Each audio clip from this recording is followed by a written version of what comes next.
Hello and a very warm welcome to That Grassroots Ramble, the show bringing you all the latest news, views and expertise from the grassroots game. Now it's time for our hot topic of the week, which practically selected itself on this occasion.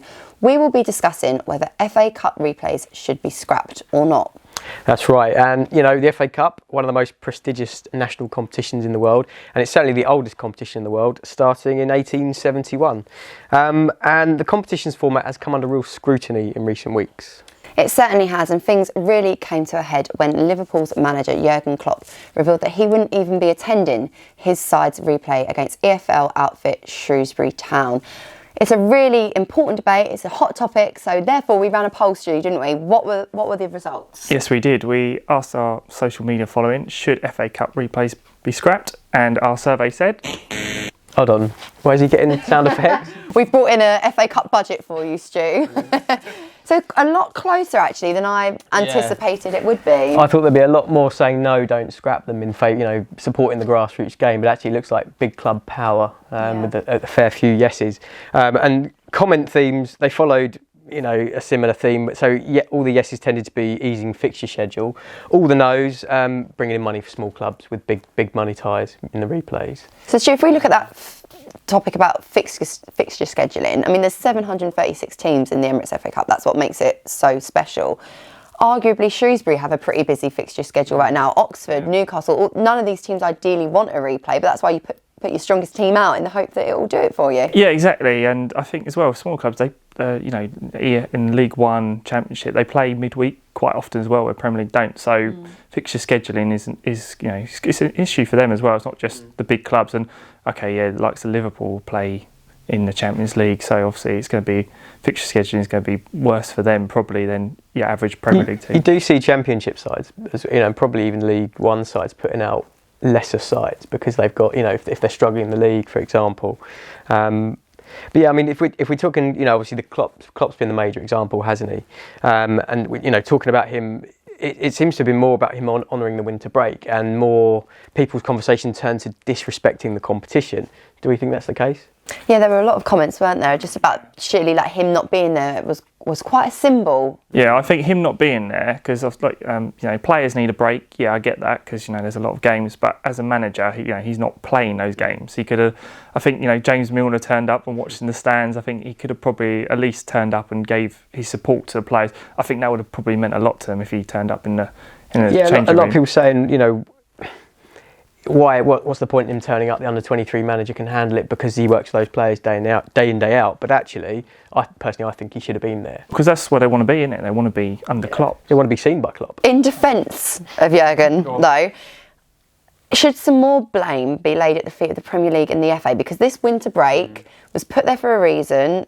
The sheer volume of games now, the amount of travel that these players do, the pace of the game, and there's a lot of also focus on mental health in football as well. So when you're playing at that level week in, week out, whether you're a player, manager, physio, whoever, is Jürgen Klopp actually taking a really firm stance for his players' welfare and that of his staff? And he's simply playing by the rules that were set by the governing bodies, and they're the ones that haven't communicated. Well, so that's it, isn't it? It's the FA and the Premier League locking horns, and some might say the Premier League have a bit too much power. Yeah, I think it was kind of like brought in as a guide. It wasn't brought in as in like, yes, we're all definitely having 2 weeks off. I think that's kind of where the problem may have started. Like if the Premier League said everyone's getting 2 weeks off regardless, and then that might have maybe caused some communication between the FA and the Premier League. It's down to that power again, isn't it? Okay, here's another question for you two. Has the magic of the FA Cup been lost? No.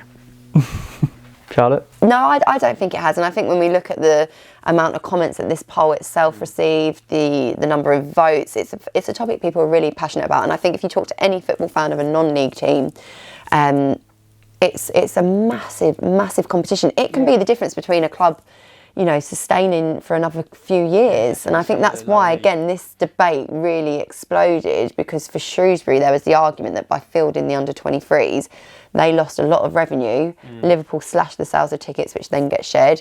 None of the main broadcasters were particularly interested. But I think the fact we're still having these conversations does show that it's got its magic. It's still a topic that people get very passionate about. My other question would be, have the larger, bigger teams, have they lost their respect for the competition? Possibly because they're kind of so used to winning it. I mean, I think last team that probably won it that wasn't a big team was Wigan. I think they went down that year. But when they beat Man City to win the FA Cup, that was amazing because no one put any money on them beating Man City and they were in the same league. So, and we've all probably got memories of an underdog getting far. I think for me, it'd be like Wycombe Wanderers got to semi-finals of the FA Cup. But even these recent games, Oxford United the other night against Newcastle, who put out a strong side, battled back to 2-2, great game, almost, and then obviously Newcastle nicked it late on. And the first leg of the Liverpool-Shrewsbury game, the magic was definitely not lost there, was it? With Shrewsbury coming back into it, it was a great game to watch. I think it was a real theme of the people that responded to the poll and left us their comments was that every football fan at the start of the season holds some kind of hope that year will be their year, and sometimes that's held in larger regard than maybe getting promotion or playoffs. Is that one little hope that we might be the club this year that goes on that run? As Jay was saying about Newcastle earlier, I think that's the first time they've got to the 5th round in about 10 years or something. So obviously it means a lot to them. They fielded a pretty good team. I think for a lot of clubs it clearly still does mean a lot, not only for the sort of commercial value, but just for the fact that it is such a pinnacle and holds a massive amount of weight in terms of the culture of English football. So bearing that in mind, surely there has got to be some kind of solutions that can be explored to fix this problem. Yeah, and I've said it for a while, I think if you give out that 4th Champions League spot, it's the Champions League. Win something to get in it. It's not the I did all right in the league last season league. So give that spot out. I think you'd definitely then see a massive change in the squads that were being put out. You wouldn't get this 6, 7, 8, 9 wholesale changes. I think as well, you think what it's done for the Europa League by giving a Champions League spot to the winners of that competition, also a cup competition, but on a European scale. It's it's had a lot more prestige to that competition. It's made teams take that a lot more seriously because they know a Champions League spot is up for grabs. I think that could work for the FA Cup. And waving the flag for non-league teams and those clubs participating lower down in the pyramid, I think maybe there's something to be said about the distribution of the prize money. That if maybe some more prize money was given earlier on in the rounds and then removing the replays, that could certainly help clubs because it can be the difference between a club going for another 5 or 10 years, and that is obviously so important to our game. I think however you look at it, it's got to be a mixed solution of perhaps trying to ease the fixture schedule somewhere, but also helping the lower league clubs out and helping them make a bit more of that money. Well, I think when you take a look at our poll and see how close it is, there's definitely got to be some kind of conciliatory solution there. And it is not too late for you to have your say on the debate about whether FA Cup replays should be scrapped or not, or does the competition just need a little bit of tweaking and it will be more magical than ever before? It's not too late. No, and don't forget, if there's a hot topic you want us to tackle here at TGR, get in touch with the hashtag #ThatGrassrootsRamble, or you can leave a comment down below, and don't forget to give us a subscribe. Until next time. If you enjoyed the video, please do give it a thumbs up, and don't forget to hit that subscribe button and ring the bell so you never miss a ramble.